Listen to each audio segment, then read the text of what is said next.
Have you ever wanted to know your future? Do shadow figures take physical items? Can a ritual grant your deepest wish? Today we test the believability of Cursed Games Volume 4.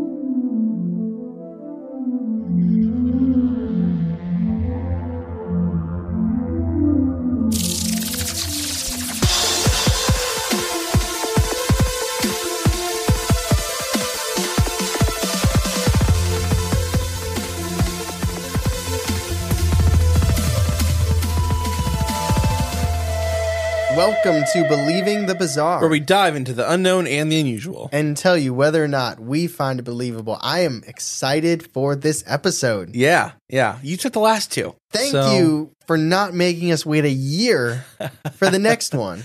I'm excited to get into it. But before we do, let's thank our newest patrons, Carol, Amanda, Sarah, and Griff. Thank you all for joining the Patreon. Carol, I hope you're listening to this on your podcast app, but like this on your app. So. I hope we got it figured out. We had a little technical thing going on, but we appreciate you guys. We appreciate everyone on Patreon supporting the podcast. There's a lot of fun stuff over there, and there's going to be a lot of fun stuff in this episode. Let me tell you, Cursed Games are some of my favorite episodes. Cursed Games, Me too. the creature features, and for whatever reason, we always wait like a year between them. But you were like, no. Yeah. No. What's the point? Let's This isn't just Christmas. do it It's sooner. not Christmas. Yeah. We can do it multiple times. Also, someone asked. It does not hurt to just ask us things. A little probing. It goes a long way. And you know for what? aliens and people. I saw it, and I was like, hey, that's a good-ass idea. I know. You might think that we're just like, oh, they're probably planned out until like September. Oh, no. No. No, my good friends. No. I'd say we're planned out until... Right now. Before we start, let us just give you some sources that I got. Sources. I've got Watch Mojo. I like this source. I used him last time, I remember. Mr. He's So Swag on TikTok. Okay. And The Ghost in the Machine. Sources. Did you use The Ghost in the Machine for yours? I don't remember. You probably did, because she has like all of them. I don't think so. Wait, what do you mean she? She's a writer. For what? It's a blog. Oh, maybe. I might have. How many do we got today? We've got 3 stories. I was going to do 4, but these became long. 3 cursed games. There's so and just in case I don't want anyone to be disappointed, new people hop in all the time. If you're looking for things like the elevator game or Bloody Mary or things like that, those are things we've talked about in previous episodes. Volumes 1 through 3. I think Bloody Mary was its own. I just couldn't remember. That was its own episode. The Midnight yeah. Man, games like that. Yeah. And if you really enjoy this, regardless, go back and listen to the other ones because they're cut from the same cloth and play all of them and let us know how you. Yeah, how you the did. first one I had COVID. I did, and we recorded remotely. I was out of my mind, so I'm pretty sure Tyler's out of his mind right now. So a little. It's it's almost like that's what makes it good. It's like the secret sauce. It is sauce. So a little intro. We know the general basics behind these games. Sometimes they have a reward. Sometimes they don't. But either way, they're terrifying and typically don't end well if you mess up or don't finish the ritual or game. That makes me want to play. Let me tell you. Sometimes the reward is worth it, though, right? I just want the high score. Yes. I put TJP in there. TJP. So many times. I got such a kick out of putting CAL. Cal in like fighting games. I got a high score recently in Dave & Buster's basketball. Did you was really? Super pumped, walked around, and when I came back, it already reset. Like, not somebody beat me, it just went back down. Oh. Didn't stay. I'm like, what's the point? That sucks. Yeah. All right. Is that the kind of suckiness that people experience in these cursed games? Like my experience, is that similar? It's just like, oh, dang it. I think like different, same goal, different level. That makes sense? Of pain? Yeah. So our first game is called The Red Book. Just an author like, oh, it's a game. You got to read my book and leave it a 5-star review on Goodreads.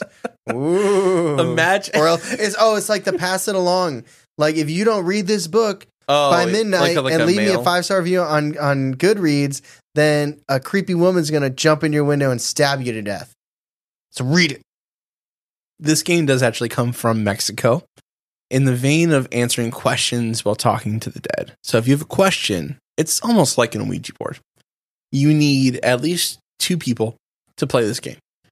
you need a hardcover book, a red book, with just the color, nothing else on the outside. So it's just the color. It must contain only words, no pictures. You also must have at least one red candle. Matches or lighters, a quiet room, and a question. Did it suggest books by chance that fit that criteria? You got to do your own homework. I think, if I'm not mistaken, I think it's Harry Potter Chamber of Secrets is a red cover book. So do that with what you will. So to prep for the game, you go into a quiet room, turn off all the lights, and you light your red candle. And you and your people, you sit in a circle with the red candle in the middle. You place your hand on the book of the cover with your eyes closed, and you ask, "Red book may enter your game." With your eyes closed, you pick a random page and put your finger randomly on a spot, and then you read a sentence where your finger falls. Now, if the answer is negative or makes no sense, then you've not been accepted into the game and you need to pass the book along. But everyone has to be accepted to play the game. What do you say? You say red book, may I enter? Enter your game. Your game, okay. Mm-hmm. And so you put your finger on the page and you try and decipher if it's a yes or a no, essentially. Essentially, yeah, or nonsense. And if it's not a sentence, you just move it along. Or a no.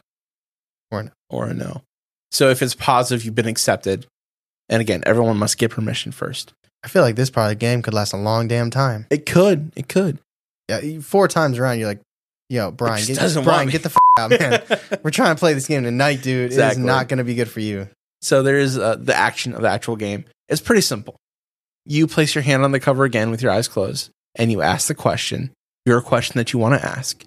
And you keep your eyes closed, open to a random page, place your finger on the page, you open the eyes, and you read the sentence, and where your finger falls is the answer, however you take it. And you do this in a repeating circle until you have depleted your questions. Yeah? You tell me. That's it. That's the whole game. And to close the game out, when your eyes are closed, with your eyes closed, you put your hand on the cover book again, and you say, "Red book, may I leave your game?" You keep your eyes closed, and you open to a random page, and you put your finger on the page, and you read the sentence. And again, if the answer is negative or nonsensical, it is a no, and you have to pass the book again, pass it along. So you're stuck in this game. You're locked in until you get a positive answer to the may I leave. Is there a what if you break if you just leave? They said it's not good. You'll get dyslexia. Oh no, that's what happened to me. So if you like, let's say if you have Audible and you have credits and you don't want to waste the credits, could you put everyone hand on a phone, and it's instead of flipping through a page, you just take the little dial for the timer, or not the timer, the time, what I'm talking about, the slider. The slider, and you just slide it somewhere. As fun as that is, I don't think that's quite the same. I'll tell you this. And I guess you can make the same argument for a Ouija board, because technically it's the same thing. It's the same concept. You're putting your hand on it, but okay, the Ouija board, the idea is that you don't move the planchette. Mm-hmm. What aspect? What aspect is an entity? Yeah. Doing in this? Because you are the one opening the book, and you are the one physically placing your finger on the page. Where does the entity come in? This is almost being it's almost like automatic writing. You're the conduit at this point. You're being guided. So it is guiding your finger on the page. Yes, exactly. Okay. Yeah. Otherwise, it just sounds like I'm playing with myself. You know what I mean? Yeah. And you're just is this nonsense, or does this make any sense? But yeah, that's. I wonder if you would feel like you were being pushed somewhere, or if you just, because otherwise we could play that right now and just for fun and be like, where do I put my finger and what does it say? Oh, that's interesting. Mm-hmm. It'd be coincidental or creepy if it perfectly matched. If you were where did I bury this old toy? And you put your finger and it's in his backyard. He was, oh shit, that is, that'd be crazy. Yeah. But it feels like I feel like I'm the catalyst the entire time. I get that. I feel like there probably is some kind of sense of. It sounds kind of fun though. It does kind of sound fun. I know it sounds like I'm shitting on it, but I actually would try this. There is a horror movie based off this game. The Red Book. It's called The Red Book. Crimson Book. It is not rated very well. But there is a real story, supposedly real story, about someone who played The Red Book. Okay. Let's get into that. So this is from Lovely Killer Bunny on Reddit. And they said, quote, "Do not play the game Red Book. This story is a true event that happened. Do not play this game." She said, "We were all in 8th grade, and we were all obsessed with abandoned places, ghosts, etc. And since we knew that we were all departing for different high schools, we wanted to have one last fun time together as a friend group while we still could. My friend group consisted of 6 people, including myself. For the sake of their privacy, I will not use their real names because, of course, my closest friend at the time was Mike, and he lived in the house where this all took place. He was a funny guy, but his parents were very religious, so I'm surprised that he was down to let us try these games at his house. Then there was Gina, who I've known since elementary school, and she had this weird, lovely connection with Mike. Joey and Caroline were cool. Joey was best friends with Mike since they were kids, and Caroline was loud and outgoing, and she claimed that she could feel spirits, but I think that was a bunch of bullshit. Lastly, it was Alan and I. He had this disturbing, obsessive crush on me. So, of course, during this whole sleepover, I was a little uncomfortable. Anyways, we'd been planning this sleepover for a couple weeks, and it finally started to approach us. We planned to play childish games like Bloody Mary, Baby Blue, etc. During this whole sleepover, and the planning of it, we all promised one thing. Do not mess with the ghosts if we do encounter them. The day finally came around, and we showed up to school with our regular backpacks, but also a bag of our pajamas, toothbrushes, those things. And the whole school day was exciting, thinking about all the fun stuff we were going to do after. And finally, at the end of the day came, and we walked to Mike's house. He lived pretty close to school. It was about a 7-minute walk. All of my friends were loud and funny, which was nice considering that I was sort of quiet. This made the walk on its own to be pretty fun. We made it to Mike's place, and we all set our stuff down. Mike's family had gotten a good amount of money, so his house was really nice. We spent the first few hours messing around. We all went swimming for a little while, and then we walked to 7-Eleven to get slushies and candy. We went to the playground in the middle of his neighborhood park to take a couple pictures on our social media, so the day was going completely as planned, and it was one of the best days of my life. We got back to his house, and since it was pretty dark, we played hide and seek without flashlights for a while. And then around 9 o'clock, it was finally time to start playing the games. So they started with a game called Concentrate, and it was more just to get into the mood, but nothing consequential happened. And then shortly after this, they moved to another game called Red Book. You play Red Book by getting in a circle around the Red Book, and everyone playing puts their hands on the cover of the book when it's their turn, closing their eyes and asking Red Book, "Can I enter your game?" You keep your eyes closed and flip through the book randomly, stopping at any stop in the book that you want to point your finger at anywhere on the page. And when you open your eyes and see where your finger landed, that is the answer to your question. If you get a positive answer or something related, you are accepted into the book. Then you can start playing. If it says no or something random, you move on to the next person and wait till it's your turn again to ask. I decided not to play because I had a gut feeling not to play, and I read the rules if anyone had questions. It took a while to get everyone into the game, but once everyone got accepted by the book, I reminded everyone that we will not disturb the ghosts if we do encounter them, to which they all agreed. Caroline also decided not to play because she was afraid that she would come in contact with ghosts, so she stayed on her phone the whole time while blasting Lady Gaga in her earphones. The game started and it was boring. Every question we had, it ended with an unrelated answer, and we all started to give up hope until the answers started to become weirdly coincidental. How old are you? He was 13 years young. We all looked at each other, and some were freaked out, and some were excited that we were finally getting somewhere. The game continued, and the answers were very accurate. Is anyone else here with you? They are frightening. I asked Jenna where she got this book, and she said she found it on her bookshelf in her house. Didn't even have a title. It was Alan's turn, and he said, "How did you die?" We all started yelling at him to stop since we agreed we would not ask those kinds of questions, but he wouldn't stop. He kept flipping through the pages, and he was silent, and he wasn't moving other than his finger, flipping through the pages. We kept yelling, but he still did nothing, almost as if he was paralyzed. What scared us is when he got to the end of the book, he started flipping backwards, and he wouldn't stop. Finally, he did stop. He dragged his finger up and down the page, stopping towards the middle, and we kept yelling at him, asking why he would do that, but he still didn't speak. Joey grabbed the book to see where his finger stopped. It said, quote, "We shouldn't speak of this." We all looked up at Alan, and he was shaking.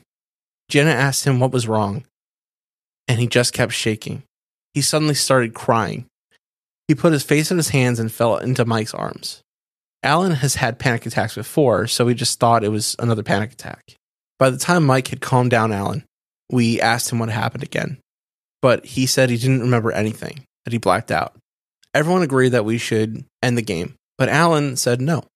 We tried convincing him to leave the game, but he kept saying no. So they continued, which I thought was so fucking dumb. But it was the majority rule, and I knew that none of them were going to listen to me. The more they asked questions, the creepier it got. Where are you? The door handle was cold, and we all looked up the bedroom door. It was locked. Everyone was scared, so we did eventually all agree to end the game. But suddenly, Alan talked for the first time since his last term, and he said, I have one more question. We all looked at him like he was crazy. We kept telling him no, but when I got back to him, we were expecting him to ask if he could leave the game, but he said, what do you want with me? He closed his eyes and flipped through the pages, and he stopped at the end of the book on a blank page. He started scratching his legs, and he threw the book. The room was dead silent. He looked like he couldn't breathe. His veins were popping out of his neck, and he started breathing hard. Joey asked, Alan, are you okay? Joey was the first one to talk for what felt like hours. Alan looked up at us finally, but he looked mad. He lunged at Joey, and he just started scratching his back, and he was breathing heavy. Gina jumped onto the bed with Caroline and I'm not going to lie, I was crying because I knew how much was going on. Mike yanked Alan off of Joey, and he pulled him against the wall. And Joey was able to stand up on the other side of the room, but it took a while for Alan to calm down. But when he did, Joey looked like he was attacked by a wild animal. There were scratches all over his back, some so deep that the blood stained the rim of his shorts. Mike calmed Alan down again, and none of us spoke for about 20 minutes. We just stared at the book and at Alan. Joey spoke first again. Okay, everyone, calm down. Alan was probably just messing around, right? Right, Alan? But Alan didn't speak. We all knew that he would never do this. He was one of the nicest people I have ever met of all time, and he wouldn't even hurt a fly. We spent the rest of the night calming down and making jokes, trying to forget about what just happened, but none of us could ever forget about this. Words can't even describe in any detail how inhuman Alan looked. Everyone agreed not to play any other games and just watch movies and then go to bed. But even then, no one fell asleep until 3 or 4 in the morning. The next morning, Mike's mom found out, and her being a quirky, hippie religious woman that she is, she had us group up and hug and suggested that we burn the book. I was a little hesitant because Joey and Alan hadn't left the game yet, but everyone agreed. So we went outside and gathered around the book, and we said, we don't tell anyone about this, okay? And we all agreed. But I told my dad anyways because I'm really close with him and I already plan on telling him. I'm pretty sure we all told our parents, but that's it. We let Alan do the honors of burning the book. After that, we just went on with our day. We watched movies and we ate cereal. No one ever talked about it. Everyone got picked up one by one, and when I got picked up, we took Caroline home because she lived so close. I told my dad, and he suggested that he could have been faking it, but I agreed so we could stop talking about it. It's been almost 2 years now, and I go to a completely different high school. They go to the city's most well-known school. I talked to him like maybe once or twice when I asked him how school was, and he wished me a happy birthday. I only talked to Jenna once, since we share the same birthday. Other than that, I don't talk to anybody else. We haven't brought up this experience at all. I still have videos of us messing around on Snapchat, and you can see the aftermath on Joey's back. Alan had asked me if I wanted to go out sometime after that sleepover, but I said no. I still wonder if Alan actually was joking, or if it was some practical joke gone wrong, or if we did actually contact spirits that night. All I have to say is, do not play Red Book. Don't play it. Don't play the game, I guess. This is ironically one of the games we've talked about that I think I would play. I'm not opposed to this one. Red Book, Blue Book. I like how she was like, we all agreed to not talk about it, said me as I'm typing this out on Reddit. Yeah. And you can go check out our Snapchat stories. And she told her dad. She told her dad, and she now told Mike's mom. But we're never going to talk about it again. It feels... That's okay. That's all right. All right. But what do you think happened to Alan, though? What do you think happened? It gives me Talk to Me vibes. The film yeah. where you grab the A24, grab in the hand, mm-hmm. and you see stuff, and it gave me those vibes for sure of like it's like a moment of connecting. Something connected with him momentarily, and it was creepy. Or he's a big prankster, right? What kind of prank is it? His friend was bleeding so much he was bleeding onto his clothes. That's not a very funny prank. I used to work for a company that you worked for briefly. Yeah. And they were more country-ish. And there's nothing derogatory in that. I just mean it was more like like riding dirt bikes and, and drinking beer in a shed or something like that. But they would tell me, or the girl I worked with would tell me how like the guys would like get drunk and like fight and make each other bleed, and then they'd be laughing it off. Like somebody had a cast on his foot. Like somebody broke one of their foots. And I was just like, are they going to make him pay for it? And he's like, no, he knew he was being a dumbass. So all of that to say, I think there are friend groups out there that take extremes like this story. I never would have thought of that. That's crazy. Now, is that the most likely scenario? So we're competing with that type of friend group versus spirits being connected through a red book. Oh, boy. Yeah, I don't know. I honestly don't even know this story if it's real. My inclination, it's Reddit. My inclination would have been to burn the book as well, but also it's not the book. No. Although she did say that it was kind of randomly found on the bookshelf, right? It was, yeah. Like it was, strangely put there maybe. It's a red book. How many red books are there? Could be Harry Potter too. That's an okay one to burn. Yeah. Whoa. But it's like, that was my thought too. I was wondering if they were going to destroy it. Because putting myself in that situation, I would have had a desire to get rid of the book. Yeah. Yeah, I get that. What do you think? You're not supposed to burn Ouija boards. This isn't a Ouija board. It's a book. Same concept, though. Yeah, but different game. I guess. I mean, it's not designed specifically to talk to spirits. What if, would that ruin the book for you after, forever? Would you be able to, read that book? It would depend what book it was. I guess that's a good point. I would never be able to read that book without thinking of that. Because, I mean, there's plenty of books and films that are not in a negative way, but attached to something. Whenever I think of this, it makes me think of that. That's just and this would be attached forever, I think. Yeah. So maybe the further away I got from the experience, maybe it wouldn't be as bad. But yeah, you'd never be able to disassociate those memories. Let me tell you though, before they played Red Book, it sounded like they had a great time. Oh yeah, they had a good sleepover. That is back to no responsibilities, summertime. Oh yeah, hanging out with your friends. It was nice. Hide and seek in the dark and stuff like that. And just, man, that slushies and candy. That's a good time. That's what I'm talking about. That's nice. A good time. They should have probably skipped the haunted game part, but you know what? They're silly kids. I understand why they did it, but the Red Book to me, it's I think you're right. It's one of the ones that I would maybe do. We would do that on a live stream. Yeah, I would do that on a live stream for sure.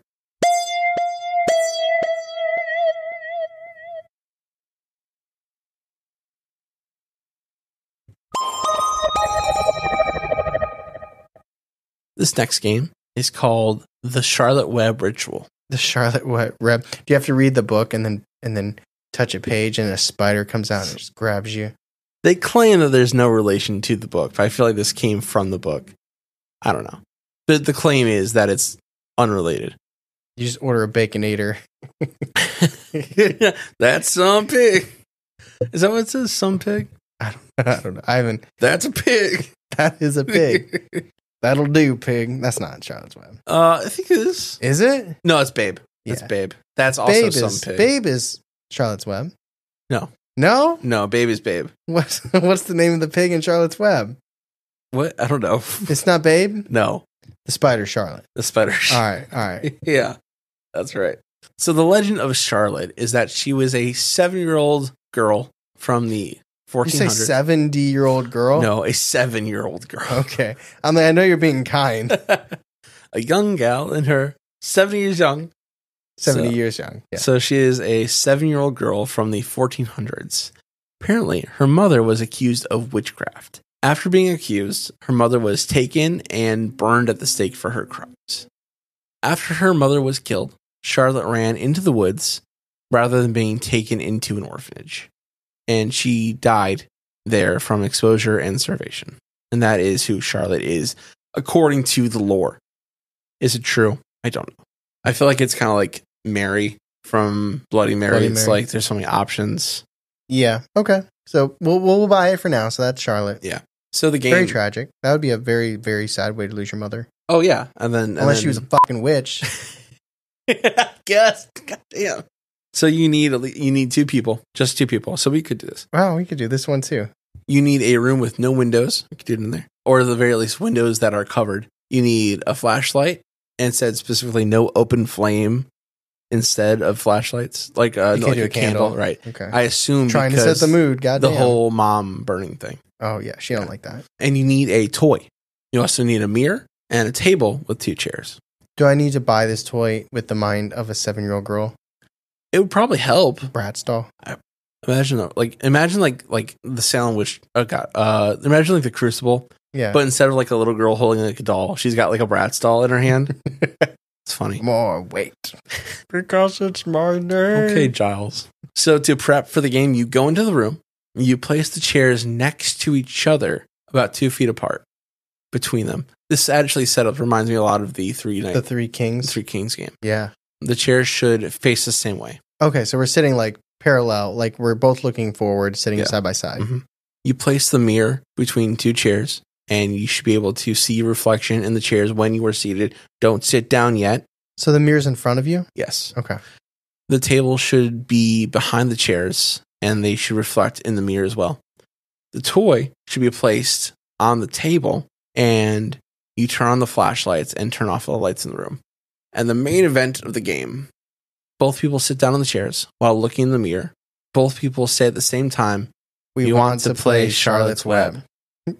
Alexa's like, playing Audible, Charlotte's Web. So wait while looking into the mirror. And it's important to not be afraid while you look in the mirror because she can sense if you're scared. Now you watch the toy on the table in the mirror while not turning around. It's important. If she does not take the toy, she is displeased and you skip to step 1 of the closing. We will get to the closing in a bit. But if she does take the toy, you can start to ask her questions while continuing to look in the mirror. You continue this conversation while staying focused in the mirror. Do not turn around. But you can ask her questions, and supposedly she will answer. What question are you going to ask a 7-year-old? I think it's kind of like the Red Book. Like, you can ask her anything. Like, she might have the answers. I think the idea is when you become a ghost, you become more omnipotent. Right? Maybe. I'm just saying. It's a lot of trouble to ask a 7-year-old a question. Who died in the woods? Me. Thanks for the toy. This is just sponsored by Toys for Tots. So in the mirror, do you actually see the entity of a little girl grab the toy? It says that you do see something take the toy. You should, by the end of the ritual, it should be gone. It's not your peripheral. No, you're looking straight on. Yeah, so you should very clearly see. Now, if it is like the actual formation of a little girl or like even just shadows, unknown. It would be so hard to focus on a question. I would have to pre-question. Oh yeah. But even so, what would you ask? What would I ask? What would you ask? What toy would you bring, and what would you ask, Charlie? I would bring like an old-fashioned like yarn doll.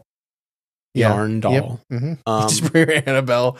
Here you go. I'd bring her a pasta maker. It's a fun toy. Easy bake oven. There you go. And I would ask her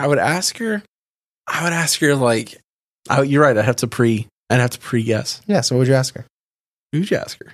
I asked you first, my friend. Have you gone to heaven or hell?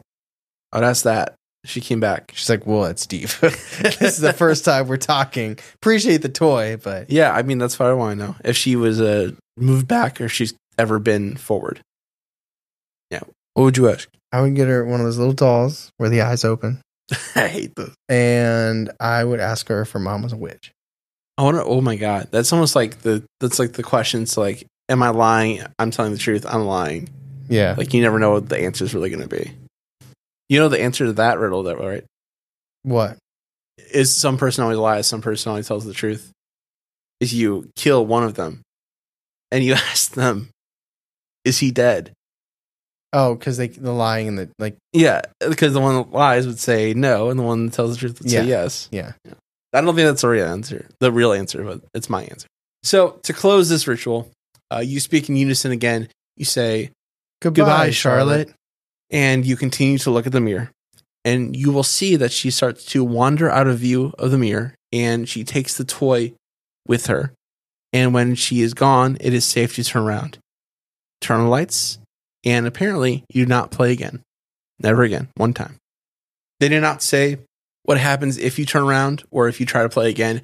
I think that if you do, this is my personal opinion, if you do play again or you do turn around during the ritual, I think you're stuck with a very negative attachment for the rest of your life. Whoa. Now, maybe it isn't a 7-year-old girl. Maybe it's just some entity. Like, maybe it's not, like, who says it actually is that thing? Oh, well, that's a very good point. This whole thing might not be a little girl named Charlotte. Right. Like, There's just what are some little demon girls? that's like, I hate these toys, but I gotta do what I do to get some hauntings. That's what I think it is. I think that if you do end up breaking the ritual in some way, you're stuck with a very negative attachment. See, my mindset is that it just ends. Like, no matter how far it is, it's game over. It's like, it's over, it's done, and you're not gonna be able to bring her back anytime soon. Like, it's just like, you ruined it. It's done. No, I think there's a consequence. I think the consequence is that you have this negative thing forever. You just keep playing this game to get rid of stuff you don't want. I could drive to Goodwill, but I'm just giving away the toys. You have to play that game a lot in a couple of years. That old fridge is just it's a fun toy. It goes, ooh, open up. Yeah, it leaks a little bit. It smells like mold.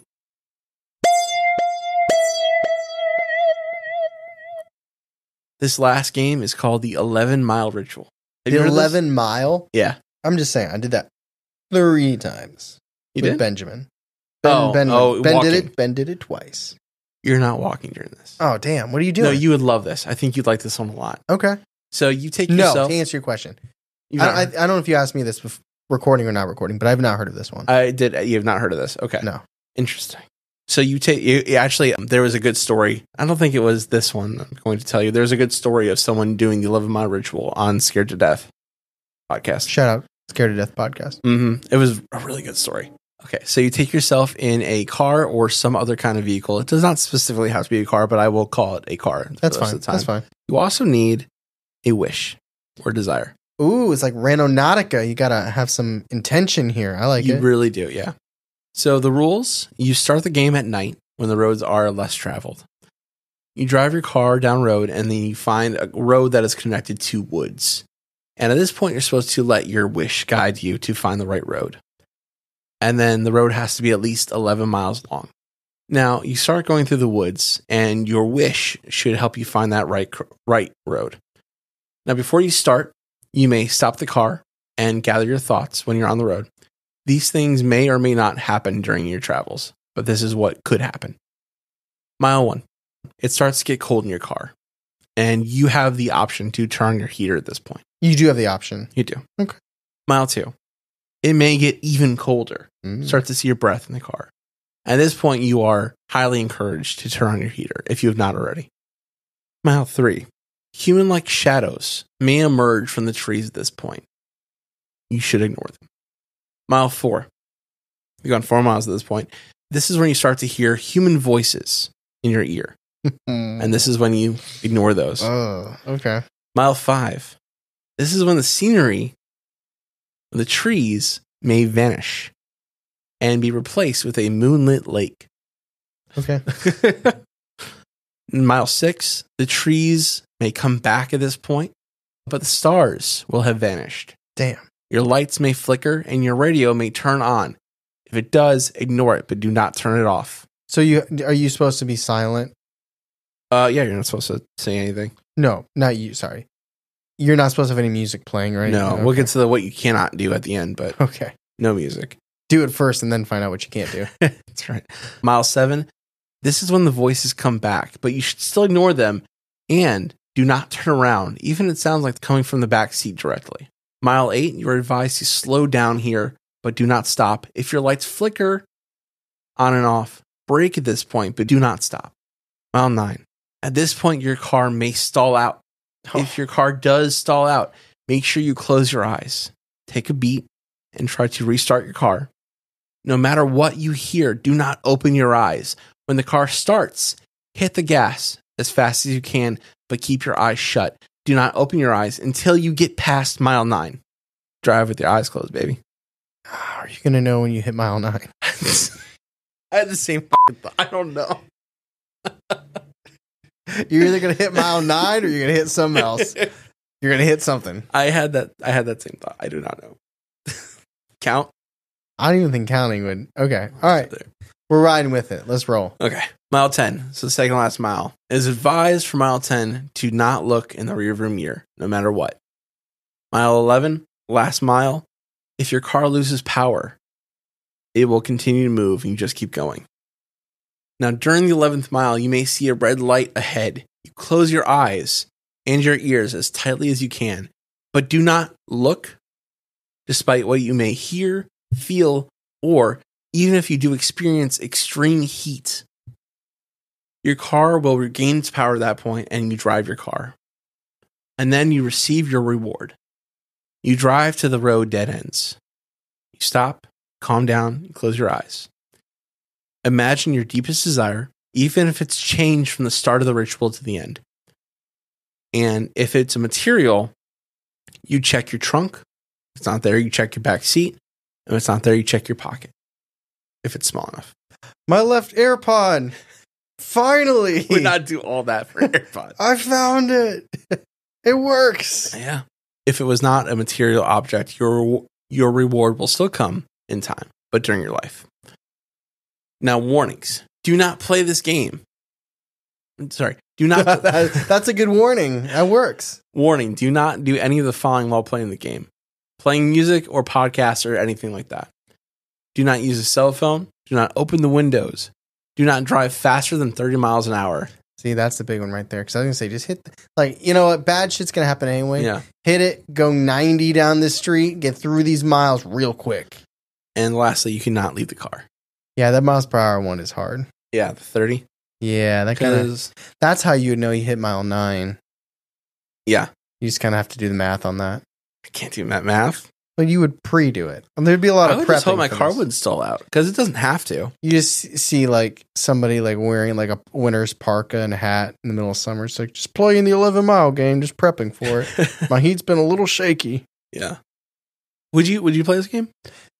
I'm not saying I would or wouldn't, but I'm just saying if in the next couple of years the Browns win the Super Bowl, you can thank me later. You probably did play this game. You can thank me later. Wish for something else. That might be it. Maybe, I don't know. I might wish for that. What would you wish for? Or what would you I don't know. Would you play the game, and if you did, what would you wish for? That's what I was thinking about when I was writing this or thinking about this. Like, would I play this game? What would I wish for? I don't know. I don't know if I have anything to wish for, really. I think I'm pretty happy. You have happy. goals in life. I guess that's true. I wish for $2 trillion tax-free. Tax-free, that's very important. It's a little bit of a catch-22 for me because I don't necessarily believe it. Right. So I guess I would do it, but what's the point of doing it, making the wish? It's not like it would just randomly happen. I wouldn't want to experience this. Right. So I would hope that it wouldn't happen, but then that would be defeating the purpose anyway, because if it doesn't happen, then the wish wouldn't come true. Right. So either I'm going on a random road trip or I have a very terrifying experience that I hope I make it through, which I'm doubting. Yeah. Doubting that it exists. So there's no it doesn't exist and I get the wish. You know what I mean? So it's... You know, it's an interesting idea, though. Like, what if there's, people that live on this road? They're like, what is going on? They don't see anything, right? They just see a guy driving slowly, tripping out. That'd be really scary, actually. There's a wish master that lives at the end. What would you like? It's a troll. This is such an otherworldly... It's like the elevator game. It actually changes the world around you. Yeah. Could you imagine seeing trees disappear and then it's a lake? No. That's like when the woman enters in the elevator game. Yeah. That, and that's only mile 2 or 3, isn't it? It's 4? 5, I think. I think it's 4. But that is the point of no return. It's this shit's real. I mean, I guess as soon as it gets cold in your car, you'd be like, this is strange. But I mean, if trees disappear and it's water, you're in it. You're in it. But if you make it through, but what are they whispering to? I don't know. I assume it's bad things. Jets. I think Let's go, Buffalo. In my mind, the idea is that you are going through hell. Hell? In my mind, that's what makes sense to me. Shadowy figures, disembodied voices, the end, the extreme heat. The red light? That's what I think it is. Okay. No, that's fair. That's a fair theory. And you make it through, and then you get your desire, which you almost wonder if it's tainted by, like, the devil. The devil. It's like the movie Wishmaster, where you get your wish, or the leprechaun, where you get what you want, but it's twisted. Yeah, I like, you would have to have, if you truly thought these things were going to happen, you would have to do it for something significant. And kind of like what you said, like there are things in my life that I would change, and there are things that I would love to happen, but to do this, there's nothing like, I don't quite feel as desperate enough to want to do it. And that's not knocking anyone that would. No, right. This. It's just like, I'm not in a place for that right now. No, I mean, like I could see someone with, like, you know, family that isn't doing well, and they're like, hey, I'm going to do this, and I wish for them to recover, you know? Like that, like, I get that. I don't know. Like, I would try it only purely because I don't think it would happen. Yeah. But then it's also like, did I not pick the right road? You know? And it's like, let your wish guide you. It's like, the fuck does that mean? That's like when you're cooking, you measure with your heart, which I do all the time. Oh, like a pinch. A pinch. Measure with your heart. You put as much as you need to. Yeah. It just tells you when to stop. All I know is it's going to have some flavor. Yeah. I think it's an interesting one. Do you have a Reddit story? I do have a Reddit story for this. Oh my goodness. Okay. Let's hear that. So this is a real encounter from Reddit from Spooky Season.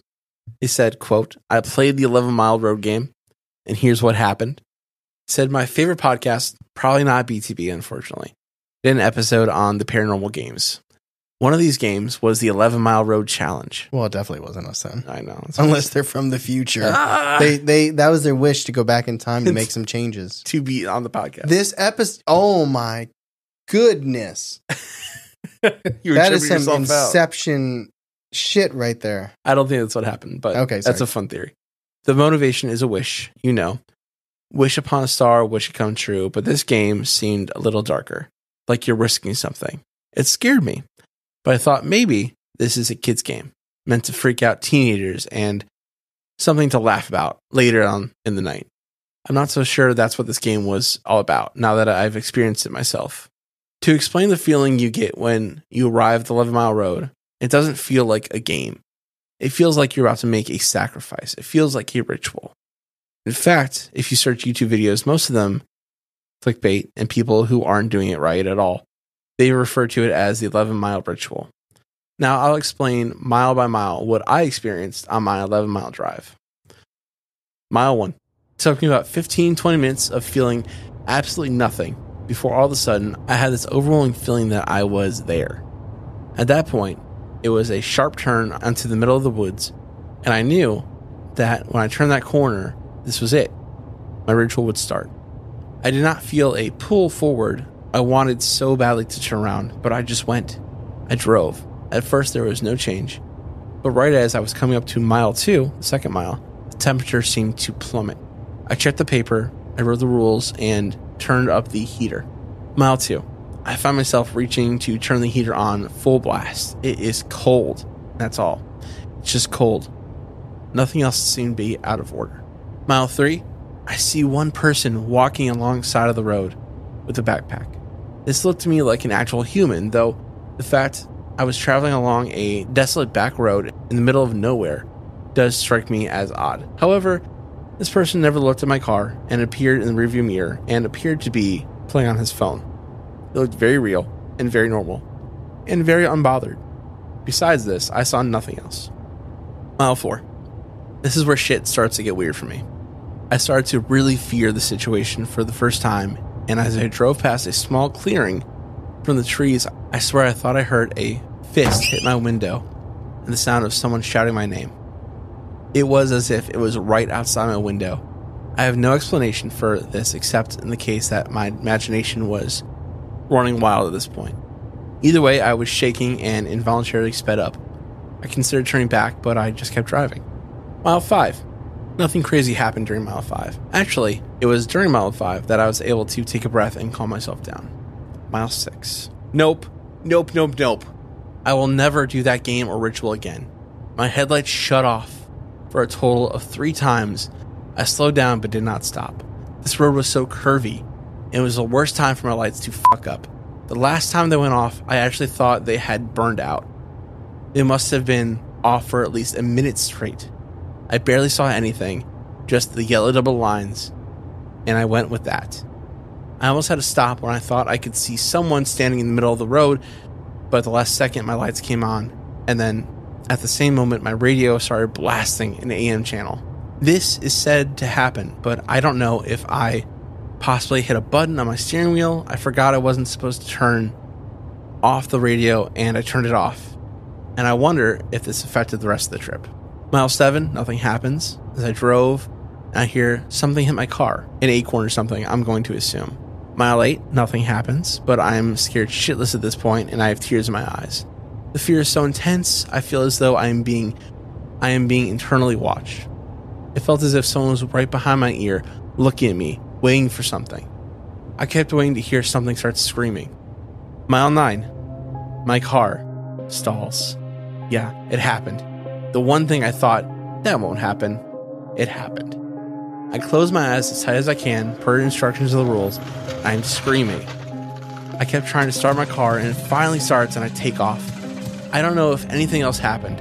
I just started going, screaming the whole time. I didn't see anything, but I swear I heard laughing at this point.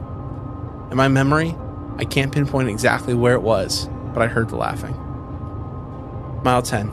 I'm still freaking out. I'm crying, but I don't see or hear anything. I was pretty much trying to really hard to convince myself that this was all a coincidence and random, and there's actually nothing to be afraid of. Mile 11. I see a red light, but like a literal traffic light. Still, I close my eyes because I'm honestly not sure if this counts. I keep my eyes closed until I see the red glow behind my eyelids. I stop. I only stopped because I felt like I was supposed to. When I opened my eyes, I felt like I hadn't experienced any fear. Like I hadn't heard anything. I felt fine, if not great. It was so strange. I closed my eyes, made my wish, and it wasn't a physical thing. I immediately turned my phone on and brought myself home. It's been about 18 hours since, but I'm still waiting to see if that thing happens. So, was it my imagination or was it coincidence? I don't know. Maybe I'll let you know if my wish does come true. They never followed up about the wish? Hell no. Damn. And they didn't say what they wished? No. There's just some things, even doing the ritual, can't make done. Dude, do you think it's real? No, but after hearing that story, I don't have a desire to play. Really? Yeah, like it's kind of like Bloody Mary in a way where it's like, I really don't think it's likely or it's possible. So like, what if? Putting myself in, like hearing the story element, it was easier to kind of put me in the mindset. Yeah. And I feel like if like 3 of the things happened, like lights go out, hear noises, voices, like if just a couple of those things happen and I'm by myself, yeah. I would break and it would just be, I'd be a wreck. Anxiety, stressed, freaked out. It's scary. I like the idea that maybe you are traveling another dimension or even traveling through hell. You like that idea? I think it's an interesting idea. I think it's frightening. Would you play this game? Let's talk about that in the discussion.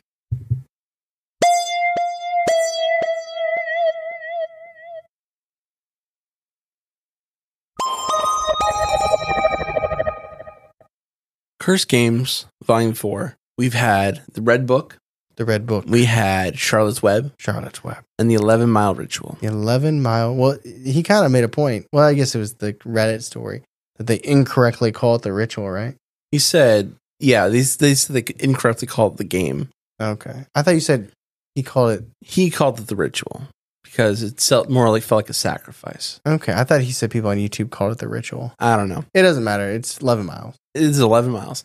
So we're going to talk about these games. At the end, we're going to put them on our believability scale. The top is most believable. Then we have our viable. It's viable. And we have our skeptical. I don't know about that. And then we have our unbelievable. It's unbelievable. Ain't no way that happened. Hell nah. Yeah, so that's our scale. So let's talk about these and put them on our scale. Red Book is not the most interesting one, but it's the one that I would find myself most likely to play. I think part of it's because it's a group. Yeah. You have a group of friends. Mm-hmm. It feels controlled to me. Like Ouija board, it's just like Right. Okay. The planchette can go crazy in the Ouija board, Yeah, right? it feels expansive. Like, I don't know. It feels open, like exposed. And I know that makes no sense because you could be playing both in a room on a table. But for some reason, because it's like the confines of, and it's also like you're not spelling it out. It's like you are getting a direct quote, essentially, if it's real. Mm-hmm. And that feels more exhilarating to me. Because here's another point about it. A Ouija board, not that I'm trying to pit this against a Ouija board exactly, but, you know. That's the closest thing to it, though. A Ouija board, if people are playing truthfully and nothing's happening, then literally nothing is happening. And just two people or however many people have their hand on a planchette that's not moving. Mm-hmm.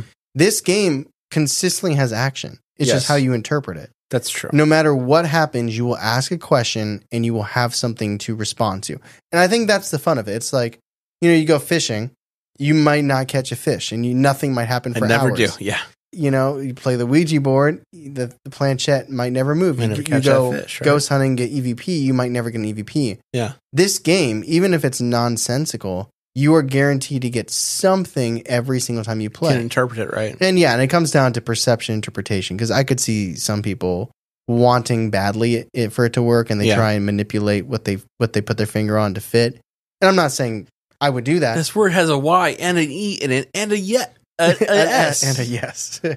So yes, but that would be hard, right? Like if somebody is like, can I join the game or whatever? And it's just such an arbitrary, like it's not nonsensical, but it's just not quite a yes. But it also is like, could it kind of be?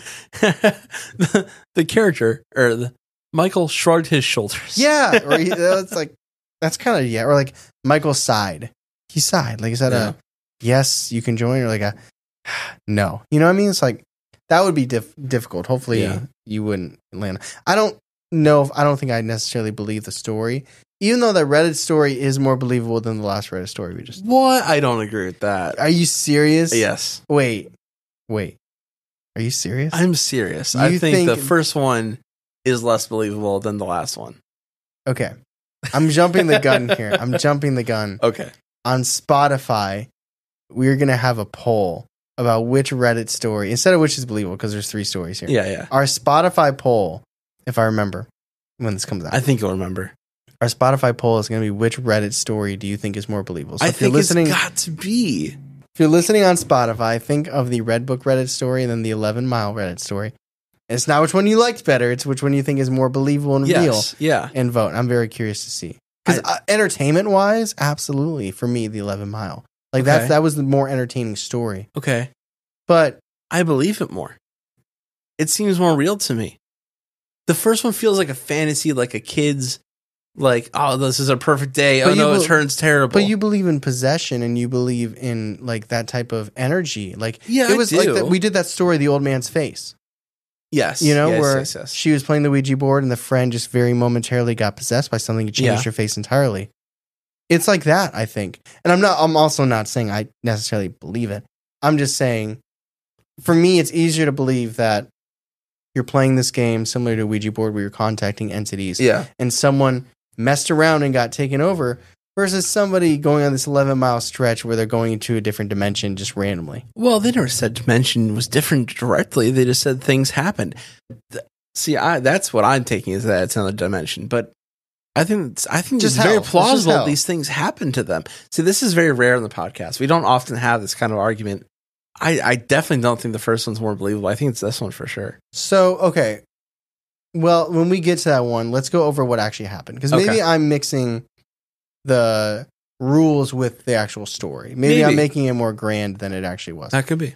But, okay, so are we going to vote? Are we going to put on the poll now? Oh, yeah. So let's talk about the Red Book, not the Reddit story. We're looking at the actual game. Put that on the shelf. So you put your hand on and you do the finger thing. And it tells you words.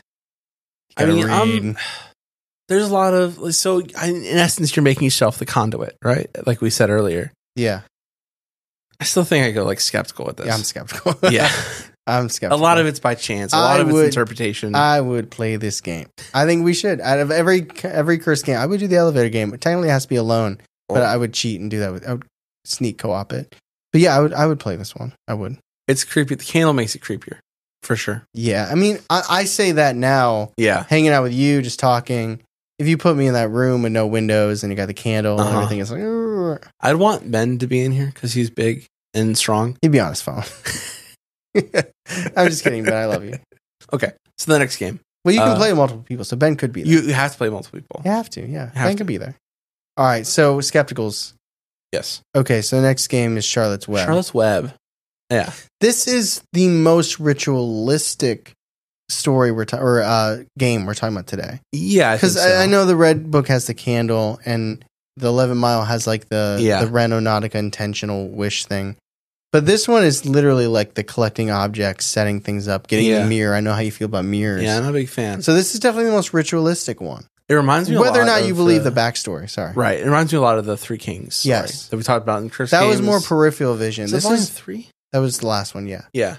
That was more peripheral. Yeah, that played with that idea that you could see things better with your peripheral. The second Curse games had that hide and seek, which is just like, why would anyone do that? That was wild. The one man hide and seek.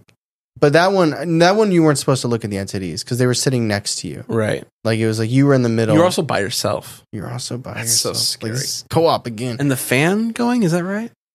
Yeah. Yeah. There's a lot of elements to that.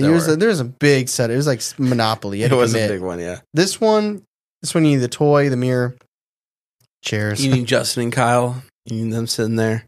I have no interest in doing this one. I don't either. There's too much to it, and I'm like, It seems sketchy. I feel like I didn't make up the idea of like what happens if you mess it up. Oh, like but that's my idea about what happens. Like I feel like you're setting yourself up for something bad. I would be afraid to cut it short. Like it would feel like, I mean, there's all these what ifs and it's just this dumb game. But the minute that it starts, like you're sitting there, the woman enters the elevator. The car starts getting cold. Yeah. You know, you land on something with your finger. Like once it starts hinting that there's a real chance this is actually happening. Yeah. That's when like I feel like goosebumps would just be like everywhere. And it'd be like, see like something in the mirror, right? Like I should have taken this more seriously. Yeah. Oh, I messed up. Yeah. Like I have no interest in playing this game, but that isn't necessarily because I believe it. It's just I wouldn't. You're right though. It's playing with fire. Like you don't know what you're summoning either. That's a very good point because the whole Charlotte's. I mean, come on, son. Like this doesn't feel. Also, I stand by my other to finish that thought. It could be anything. It could be anything. It does not mean this random girl from the 1400s is who you're getting. At the same time, and I know you made a point. You know, you die and then you learn more. Apparently, I guess. But I'm not playing this ritual to ask a 7-year-old a question. And maybe that I'm ageist. It's a good point. It's very ageist of me. I mean, you ask any first grader, they're not going to know much. They barely know math. I mean, to be fair, I don't really know math, but. Where do you put it on the believability scale? I'm going to go skeptical. I'm going to go viable.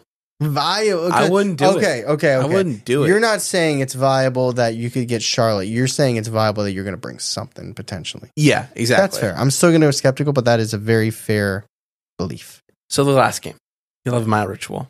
So what happens in his story? There's the lights goes out. I actually assumed this was a girl, but that's just me. Oh, I'm sorry. There's no gender. There's no gender. So it gets cold. Yeah. It gets cold. The radio turns on. Super cold. Here's laughter. The person walking. It's actually a really nice detail to kind of ground the story. Mm-hmm. The car stalls. More. There's a radio. Fist on the window. Fist. Something hits the car, and then an acorn or something hits the car. Uh-huh. It's a lot happening in 11 miles. Yeah. Yeah. They all kind of do go along with the story. Did they say that the first mile took them 15 minutes? To find the right spot. Oh, okay. Their wish was pulling them. Yes. That's right. It did take a while to find the first mile because it was like 15, 20 minutes to find a mile. I don't think that's right, but they're finding it. Okay. I'm still standing by my Reddit story. I'm poll, shocked. So I'm shocked right now. I'm very excited to see what the people think. I'm very excited. And I might lose that, and that's okay. I'm curious. I want to know which one they find more believable. I think it's got to be this one. It's got to be. It doesn't have to be. It feels like it is. Like the other one feels like a movie. It's set up like a movie. This one just feels like someone was like really bored. They went out one night and this is what happened. They both feel a little edited, if I may say. But But okay, but let's ignore the story for now because that's not what we're rating. Sure. That's already out there. That's for y'all to rate. So I'm taking this like mile 4 or 5 trees turn into lake. Yeah. Gets wild. Yeah. It gets pretty buck wild. You know what happens on mile 12? What's that? I voted unbelievable. Unbelievable? Unbelievable. Wow. I don't think this happens. I don't think you magically get something in your car. I don't think this would happen. I would do this game. Okay. I can't be there with you, but you can tell me about it. It'd be so fucking scary. I would be in the back seat. That'd be kind of like I'm not there. You can't be there. I'll hide. They won't know. What could they possibly close the back seat? A ghost comes over. I'm like, God damn, you're cheating, Tyler. I really hope you would sound like that. The wish. There's a lot of a lot of variations. It's so fantastical. It's so elevator game. It doesn't. Imagine wishing for like a diamond and then it appears in your pocket. It'd be amazing. But I would wish I would not go through this for a diamond. I can go to Jared's and get a diamond. You know what I mean? Like a diamond that you blood diamond. There's no money there. What would you wish for? I told you, Browns. Oh yeah, I forgot. That was my fault. And not just go to the Super Bowl. They got to win it. Okay. And they beat the Steelers. It's been so long. They beat the Steelers in the AFC Championship. I said we can't beat them in the Super Bowl. No, the Super Bowl. AFC Championship. I hope we beat them in the Lions in the Super Bowl. Okay. Yeah, I'm going unbelievable. What about for you? I said I'd do it. I still go viable. Wait, yo. I swear to God, did you not just say it's probably not real like a minute ago? I don't think I did say that. Are you sure? I think you said that. I did. I thought you were with me. No, I don't think so. You would do this. We both have said we would not do Bloody Mary. Yeah. I don't know if I could. Okay, I don't know if I would do this one. I don't think you would do this game. I do believe it, though. I think it's more likely if there's two sides. There's Charlie would do it and it's unbelievable, or Charlie wouldn't do it and he thinks it's viable. I agree with It's that. more likely. I think I wouldn't do it, and I do believe it. I think there might be a moment of courage where you like, I'll do it. And I could very easily see that. I just and then, after you go like like 300 feet and I just see you turn around. I do a hard K turn, He's just like I felt around. a breeze. Yeah. Your window was down. I don't care. I don't care. Your window can't be down. No music. Oh, it'd be hard. 11 miles, no music, no sound. Ugh. You just hear yourself breathing. You just have like start getting a sneezing fit. Yeah. Okay, so we got skeptical. Yeah. Viable, skeptical. Yeah. And then unbelievable, viable. Yeah. Yeah. That is awesome. Wait, so you went unbelievable. And the last one. Would you do this? Would you do it then? Is there a chance you would do it then? Because that's what you always said. If there's no chance, you go unbelievable. That is fair. That's fair. That's a very fair point by you, because I really don't think it's true. I really don't think it's believable. Right. But I also don't have any desire to do it. Does that mean I have to move it to skeptical? I think you do. That feels gross because I really don't think. But also, like, you know what? Maybe it is. I don't think that's Reddit stories real. But I'm gonna. But maybe it is. You know what? What do I know? I guess you weren't there. 12 miles skeptical. And that was Cursed Games Volume 4. I almost said, what's 4? Quattro? Yeah. Quattro. I love the Cursed Games Me too. episodes. They're so fun. Much fun, very joyful. Yeah. Yeah, a lot of joy. I would do the Red Book game, I would. That's so creepy, though. That's absolutely creepy. And it's like, it would be a creepy setting, too. Also, like, the book you choose will highly it's going to influence it, right? Will highly affect the words you pick. Yeah. Like, if you pick a slasher book, you're going to get very different words than you pick, a Harry Potter book with, it's like, his wand was broken. Versus like he died bloody in the street. What do I have to look forward to tomorrow? A Vatican. Yeah, no, you're right. I don't know if I would do that. You know what creeps me out about it? What's that? The candle in the middle. It falls over, burns the book before you close it. No, it's just scary. Bump the table with your knee. Candlelight is scary. What'd be really creepy is like a couple things start making sense. Yeah. And it's your turn. Yeah. And someone like nudges you and say like, ask something spooky. Ben would say that. Ask something spooky. Yeah. And is there anyone here, right? And then you flipping the pages, and right when you're about to put your finger down, the candle goes out. That would be like, I mean, no good. Because then it'd be like pitch black in there. And Yeah, it's like, how do you read the answer? yeah, I mean, it definitely has potential to be scary. Yeah. But I would, out of all these games we've talked about in the 4 episodes, which again, if you enjoyed this episode, I highly recommend going back, listening to Curse Games 1, 2, and 3. They're a lot of fun, really creepy games. Mm-hmm. I just love these episodes. I do too. They're so much fun. I'm glad we didn't do this in the pitch black. I know these games weren't like the most scary, but like I do feel like I felt like eyes on me at the end. You know? Oh yeah, yeah. Well, it's also like you put yourself in the situation. I did. It's creepy. Yeah. It's creepy. But thank you guys for listening. If you liked this episode and you're all caught up and you want some bonus content, check us out on Patreon. We got 4 tiers there. So much bonus content. 5 to 8 pieces every single month. It's true. That is lots of bonus stuff, and we love doing it, and we appreciate everyone that's supporting us over there. Yeah, and if you want to comment, like I think first story was more believable. I don't know why you'd say that, but you could say that in the Spotify comments. Well, what are some comments that we've received? Some of our wonderful listeners have left us comments. The first one is Yasmin. Love Yasmin. What's up, Yas? She said, Felix needs a slap in my opinion. Felix needs a slap in my opinion because she's British. She said, another slay episode. Hope you guys are doing well. Thank you, Yaz. Rocky Moose says, a day to remember mentioned. Rah! Yeah. I thought they were from Lauderdale. JK. All signs. And then Loser.4 said, I think the silent scream man behind the fake mom was like a warning. Maybe he was the burnt ghost before he got burnt and was warning about the boiler. And that's why he had the bad feeling about it, which is an interesting point. I love when people go to Spotify with their theories. Me too. What I don't love is when, and this isn't to deter you. I'm not trying to deter you from doing this because people find us at all different times. But sometimes somebody will have a very specific thought on an episode we did like 2 years ago. And I'm just like, That's true. I wish Spotify needs to add a comment feature back. Because I would love to respond to these. I do every too. now and then I will see one and I'll screenshot. By the way, if you want any, other than these shout outs that we do at the end of these episodes, if you want any opportunity for yours to be answered, I check our Instagram because I will screenshot them. Oh yeah. And sometimes comment. Like we had someone that said they loved the Kelpies and they wanted to know if we did an episode on the Selkies. Yeah. So I screenshotted that and put it on there.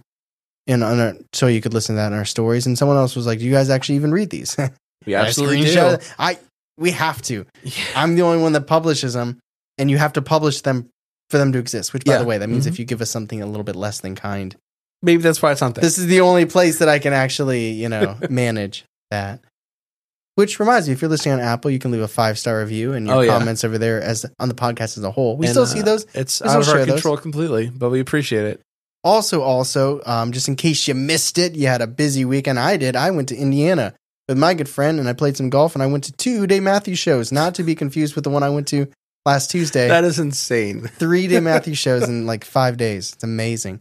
Busy weekend. Yeah. We did drop blind rankings and bizarre news. Oh, yes. Yeah, that's coming out. A bunch of bizarre news stories. Our blind rankings was Bigfoot-like creatures. Some of them we knew, and many of them we didn't. That's true. I had a fun time. I went through listening to it and I realized that at the end of it, I thought we didn't have the skunk ape. We did though. We did. It was like it was like a very like quiet, like, by the way, I think I put my skunk ape. I don't want to ruin it. I'm not going to spoil it. Yeah, no, but we called it the ass. Yeah. But it's just, I apologize for the mic problems and that, guys. It's not to deter you from listening if you haven't already. It happens. It happens. So we appreciate you guys. Thank you for listening to the podcast that apparently is too afraid to play the games that we don't even believe in. As always, I'm Tyler. And I'm Charlie. And catch us next week on Believing the Bizarre. A podcast as bizarre as you are.